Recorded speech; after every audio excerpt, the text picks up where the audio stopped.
Story 1. AITA for sending my son to his father's house in ratty clothes. I have my son 50% of the time. It's the way my ex wanted so he didn't have to pay child support. We live in the same neighborhood so it isn't really a big deal. Our houses are only 10 blocks apart. My ex has remarried and has a stepson that is 2 years younger than our son, but about the same size. The problem is that my son has been coming home wearing clothes that are more suited to a younger boy. When his clothes get dirty, instead of washing them or giving them back to me dirty, they dress him in his stepbrother's clothes. I was nice, and I would wash them and send them back and dress my son in his clothes. After a few months of this, I gave up. He wore his brand new Minecraft t-shirt over and came home with a plain t-shirt. I went over and asked for all of my son's clothes that they had. I waited while they collected everything.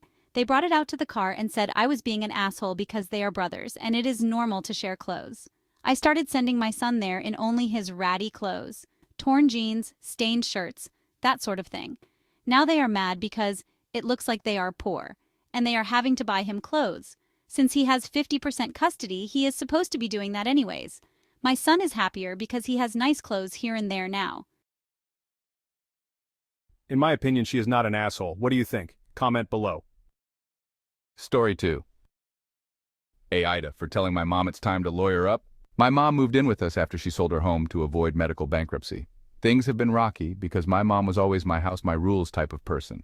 I have an older brother, Scott, who helped my mom with home repairs, but Scott and my wife do not get along, so he doesn't come over much. Me and my wife went away for a weekend getaway, and Scott and my mom repainted our living room white. It was navy with built-in bookcases and pantry. The job was done so shitty, and the original paint job with the bookcase cost us thousands to remodel. My wife started crying, and my mom and brother said they wanted to brighten the place up for my mom. I didn't know this at the time, but my wife called my Sil, my wife's brother wife, who's a lawyer, and the contractor who originally did the work on our living room remodel. My wife is getting ready to press suit against my mother and Scott, and has already handed my mom legal eviction notice. It's deserved, and I back it 100% because this paint job was done so shitty and without the homeowner's permission. My mom is saying with an eviction for property damage, she will not be able to find a place, and my wife needs to stop. My wife has installed cameras in the home and is getting the court orders in place for my mom and brother. My wife's family is paying for this, and at this point I'm afraid to say shit because I feel like if I protest too much, the big divorce will come, and with my wife Sil as a lawyer, I don't want to mess with the situation because it's a shit show. My and brother told me my mom has rights, and I said, I guess it's time for my mom to lawyer up on her dime because I'm not touching this and it's my wife's lawyers pushing things through. I did sign off on the lawsuit and possible criminal charges coming. My mom said she would contest the eviction, and I need to man up and make my wife do the right thing and drop the eviction and lawsuit. I think he is not an asshole. What do you think? Comment below. Story 3. AITA for trading off family Christmas between all the extended families. All 4 extended families still host a Christmas event in December. Before I had my son, 2 wires, we used to attend all 4 extended family Christmas events, plus our own core family, parents, siblings, significant others, events in December, driving to 6 different cities to attend 6 Christmases. 2 years ago, we did not attend any events other than our own because my little guy was only 2 months old. It was amazing. The stress I usually feel around this time of year was greatly reduced. Last year, we attended 2 of 4 extended family Christmas events, my dad's and my mom's. This year, to try to keep things even, we are attending my husband's side, and my mom is not handling it well at all. When we first told her that we would not be attending, she attempted to guilt trip me with a variety of different things. My grandma will be so upset not to see my son, all my other cousins are coming with their kids, and grandma wants to see all the kids play together. My cousin who lives out of state will be coming, and none of my siblings are going, so I need to be there. My brother is in fact going, and my sister lives on the other side of the country. After telling her multiple times that we are not going, and RSVP'd to my uncle, I thought she had given up on it. Then at 1:55 a.m. I got the following text message from my mom. I am sorry to be typing this in the middle of the night, and I am sorry you may read this at the start of your day, but I can't sleep until I speak my mind. We schedule Christmas on the 2nd Saturday of December, so no one is bothered with driving the hour during Christmas week. Almost all your cousins have an hour drive. Most have reasons it is inconvenient to make the trip, but they make it a priority for their grandparents. I am holding on to hope that you and husband understand that your grandparents will be gone soon enough. Please don't hurt their feelings while you have the power to make them happy. If you show up on SAT, Grandma and I will be very happy. If you don't, I'm unsure how to explain it because I don't understand how these opportunities are not important enough to make sacrifices. Please know I love you both, but I don't understand your decision and clearly it's bothering me. She doesn't include the fact that this family has gotten together as a group 14 times since last Christmas, and we only missed 6 of the family events. In fact, we had all just been together with our grandparents in October for my cousin's wedding. I have offered to visit my grandparents in January, but that is not enough. So Reddit, AITA? I think she is not an asshole. What do you think? Comment below. Story 4. AITA for confronting my mom after being left out of family vacation?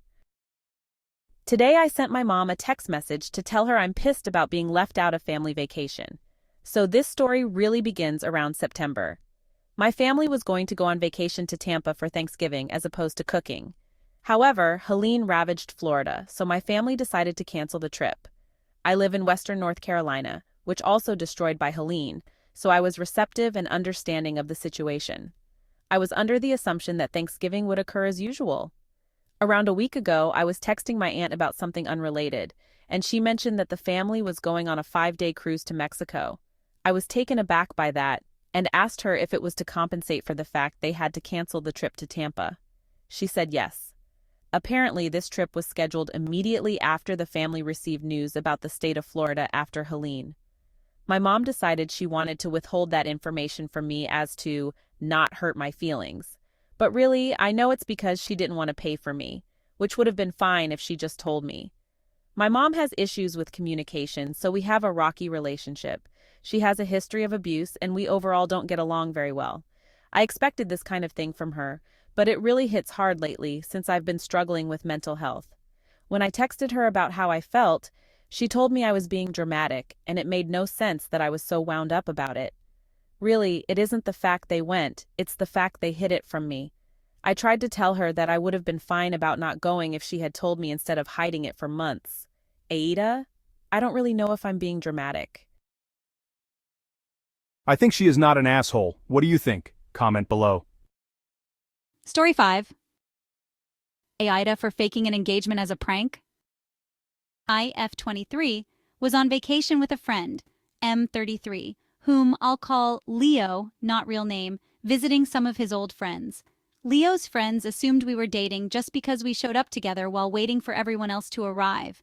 Just for shits and giggles, I played into it and moved one of the rings that I always wear to my ring finger, making them think we were engaged. I played into the joke throughout the visit, and my other friends joined in.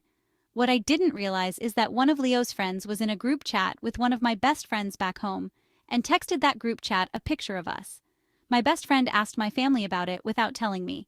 Background info: my ex and I were engaged, but she cheated on me. I obviously broke it off, but my dad is her boss and I still loved her, so I didn't tell my parents why so she wouldn't get backlash at work. My parents still don't know why, and they're upset about it because they think I just randomly left her after 5 years. When I got home, my parents talked to me about it and seemed rather excited despite the fact that I never even told them we were dating. We weren't. When I told them Leo and I weren't engaged, they were super upset with me as they've met Leo several times before and they really like him. They seemed really disappointed in me and haven't talked to me since. I feel like I got their hopes up after years of being single and having flings, and now I ruined it for them. So AITA for faking an engagement as a prank. Edit. Just to give everyone some more context, we told everyone it was fake before the end of dinner. This was just until the other friends got there. I was completely unaware that my parents were told, so I couldn't tell them beforehand. Leo found it funny and actually played into it. My ex-fiancé and I got together at 13 and were engaged at 18. We broke it off at 19. I think she is not an asshole. What do you think? Comment below. Subscribe for more interesting stories.